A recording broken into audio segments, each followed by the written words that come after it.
안녕하세요. 사랑하는 대학 청년 모치들 6월 15일 날 화요일 날 바이블 타임 묵상 또 올려드립니다.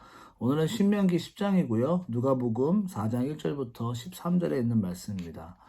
신명기 10장은요. 모세가 다시 10계명을 다시 받은 것을 기억하면서 하나님께서 이스라엘 백성들을 그 언약 관계에 있는 것을 잊지 않으시고 다시 한번 그 10계명을 주심을 통하여서 하나님의 백성됨을 기억하게 하시고, 그리고 비록 이스라엘 백성들이 실수했지만 하나님의 사랑은 언제나 그들 향해 손을 뻗고 있다는 그러한 이야기를 다시 리마인드 해주는 내용입니다. 그래서 이 10계명을 다시 받는 내용이 이제 1절부터 5절까지 있는데요. 이 10계명 다시 받는 내용이 한 가지는, 이 두 번째 받은 10계명은 모세가 그 돌판을 만들어 왔다라는 거고요. 또 그리고 모세가 또 나무괴를 만들어서 그 십계명을 집어넣을 수 있는 궤를 만들었다라는 것을 통해서 다시 한번 모세가 그 다듬으면서 이번에는 본인 스스로가 다시 한번 다짐할 수 있는 그런 시간이 아니었나라고 한번 생각을 해보았습니다.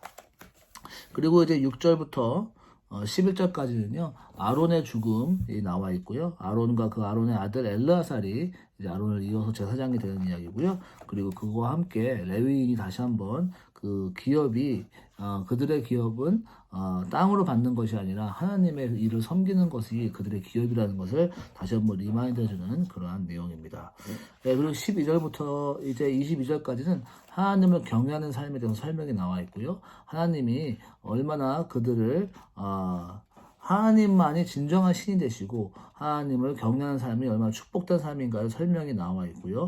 그리고 그 신앙인의 모습을 다시 한번 그 내적인 신앙, 이 마음에 그 향한 그 신앙을 그 다시 한번 emphasize하는 그런 장면이고요. 그리고 마지막으로 하나님께서 은혜를 주셔서 이스라엘 백성들이 이렇게 축복받아서 하나님의 백성이 되었다. 그래서 70인으로 시작했지만 이렇게 큰 무리를 지었다라고 리마인드하면서 하나님의 은혜를 다시 한번 기억하게 하는 그러한 내용들입니다. 누가복음 4장 1절부터 13절까지는요. 예수님께서 사단에게 시험 받으시는 장면인데요. 예수님께서 40일 동안 금식을 하시고, 그리고 그 광야에서 시험을 받으시는데요. 그 세 가지 시험을 우리가 잘 알 수 있죠. 첫 번째는 예수님이 배고프셨기 때문에 돌을 명하여서 떡을 만들라라는 그러한 내용입니다. 이런 육신적인 시험, 처음으로는 얼마나 예수님이 배고프셨겠습니까? 예수님도 우리와 같이 육신을 가지신 분이셨기 때문에 반드시 40일 동안 금식할 때 그 배고픔과 연약함을 반드시 예수님도 경험했을 것입니다. 그러한 육신을 챌린저는 그러한 시험이 예수님께서는 말씀으로 잘 이겨나가신 것을 볼 수가 있고요. 그리고 두 번째 시험은 사단에게 절을 하라, 그러면 내가 너에게 모든 것을 주겠다라는 그런 시험이었죠. 이런 것을 볼 때 재밌는 것은 사단은 거짓말장이라는 것입니다. 6절에 이르되 이 모든 권위와 그 영광을 내가 내게 주리라, 이것은 내게 넘겨준 것이므로 내가 원하는 자에게 주노라. 사단이 정말 이 모든 것을 다 통치할 수 있을까요? 하나님이 결국 주관자시고 하나님께서는 하나님을 원하시는 사람한테 영광을 주고, 또 이 세상의 모든 것이 결국 하나님의 손 안에 있던 것을 사단마귀는 거짓말로 이렇게 말하는 것을 볼 수가 있습니다.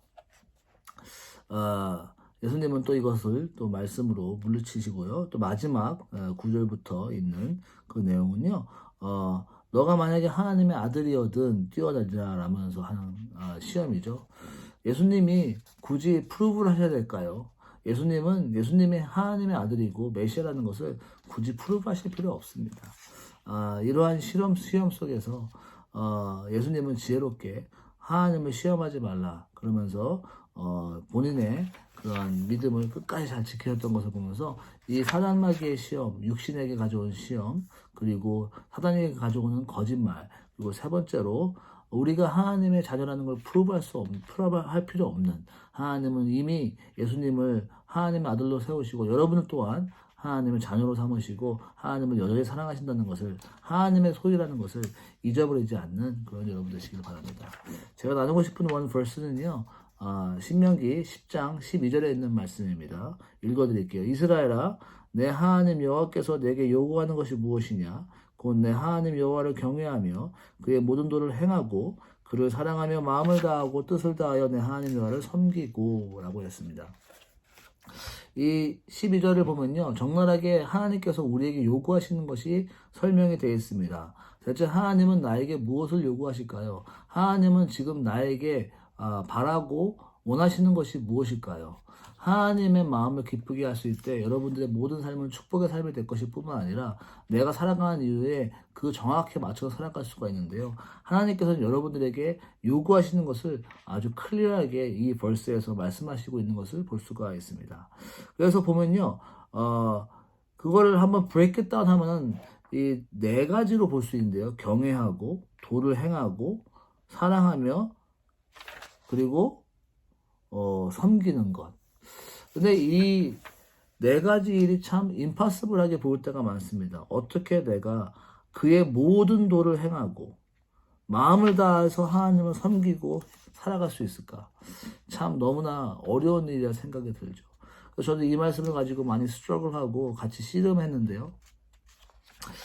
저희가 가져왔던 실마리는요, 바로 doing이 아니라 being에 집중한다라는 것이었습니다.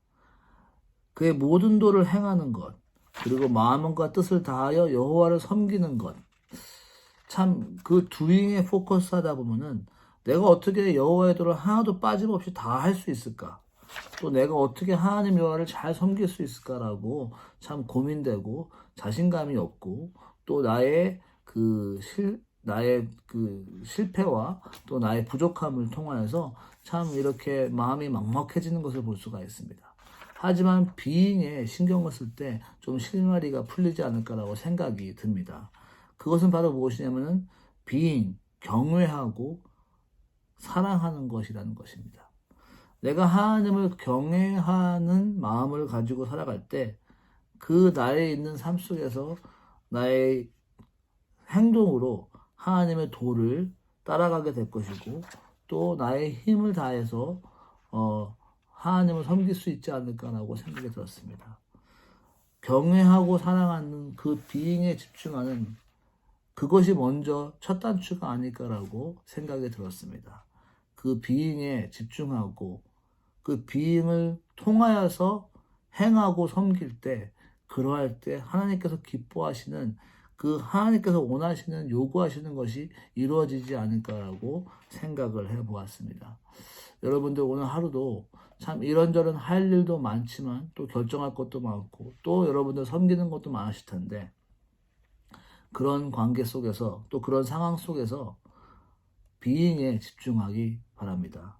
하나님을 어떻게 하면 나의 상황에서 경외할 수 있을까? 어떻게 하면 이 상황에서 하나님을 사랑할 수 있을까? 어떻게 하면 하나님을 향한 나의 사랑을 표현할 수 있을까? 라고 집중하시고 오늘 하루 그렇게 하나님을 경외하는 삶, 하나님을 사랑하는 삶이 되시기를 축복합니다. 잠깐 기도하겠습니다. 하나님 아버지요, 우리 사랑하는 대학 소년부 지체들 주여 오늘 하루 종일 비잉에 집중하게 하시고 주여 내가 어떻게 하면 하나님을 경외하고 하나님을 사랑할 수 있을까라고 생각하며 살아갈 수 있는 하루 되게 축복하여 주시옵소서. 감사드리며 예수님의 이름으로 기도했습니다. 아멘. 좋은 하루 되세요.